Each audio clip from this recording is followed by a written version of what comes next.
What foolishness!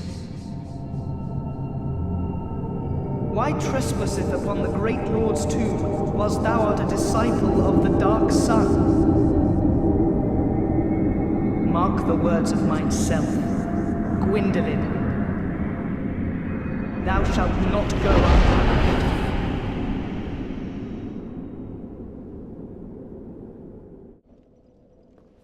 Thou shalt not go unpunished. Well, that line right there pretty much describes Dark Souls. Welcome everyone. First and foremost, this isn't a review. If you want a review of Dark Souls covering its gameplay, graphics, and other characteristics, you will find any number of videos on YouTube, and I suggest you go watch them. Today I will share my thoughts with you about Dark Souls and whether or not you should buy it. So with that, let's get started.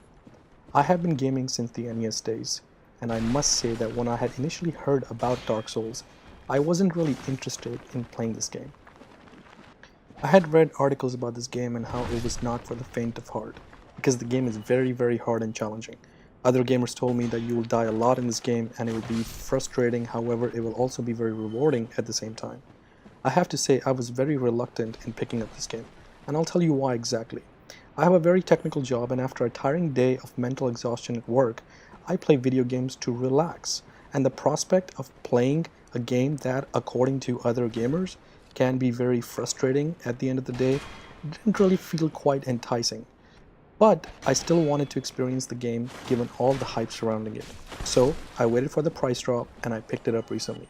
I must admit right away, I should have picked up this game long ago. The game will test your patience, however the fights and enemies are like this intricate puzzle where the solution or technique to beat these foes is right in front of you. You just have to approach it patiently. In other words, this is no Final Fantasy or God of War where you hack and slash without thinking about consequences. Everything in Dark Souls has consequences, and yes, the game will punish you severely for it.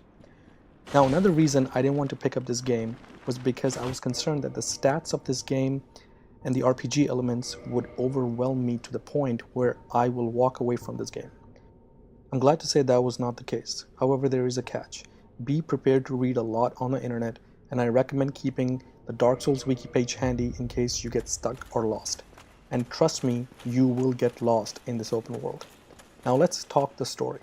I read on the internet where people said that Dark Souls doesn't do an awesome job in storytelling because the cutscenes don't really tell you much and you have to read the description of the items that you pick up to understand the lore, and that's a lot of work. And yes, that is partially true. What's not true, however, is that the cutscenes are polished and well done and definitely add to the story, therefore I would not ding the game for that reason.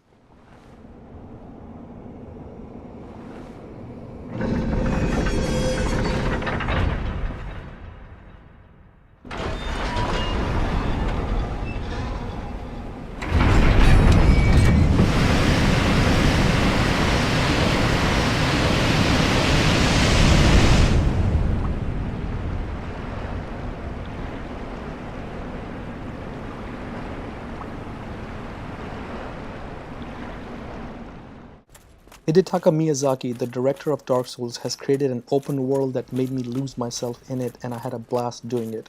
The atmosphere and the detail in this game is mesmerizing. Let's look at just the shields that the game provides you.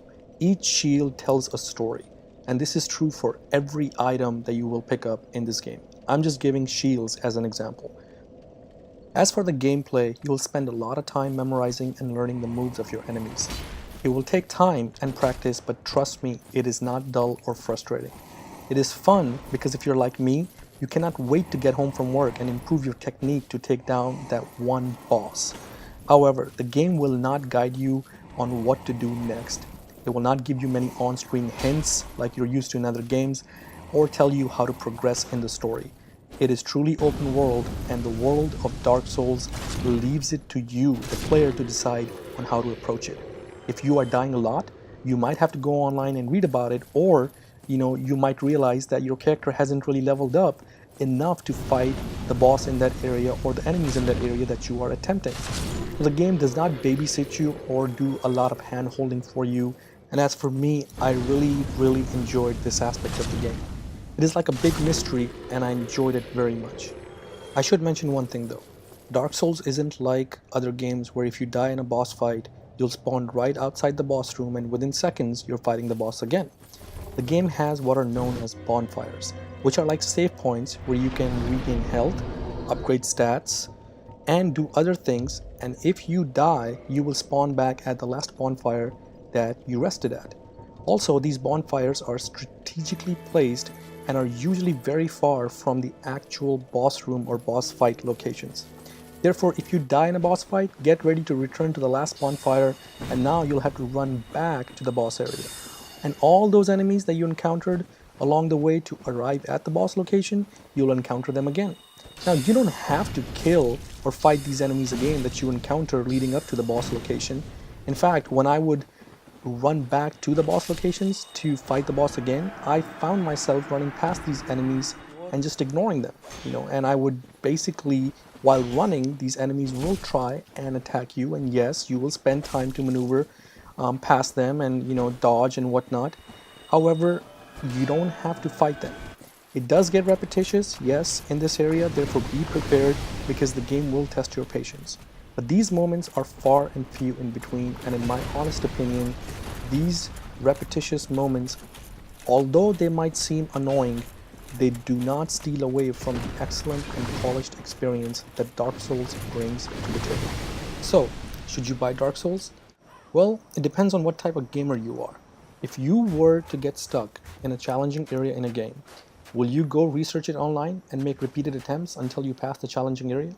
Do you believe in reading online wiki guides and understanding the stats and how to level up your character and what the various elements of the stats mean? Are you craving a truly open world RPG that has awesome lore and story elements that will stay with you long after you are done playing it? If you answered no to these questions, then don't buy Dark Souls. If you answered yes and you truly want this experience, go ahead and buy it. And that's really it. So I hope you enjoyed the video.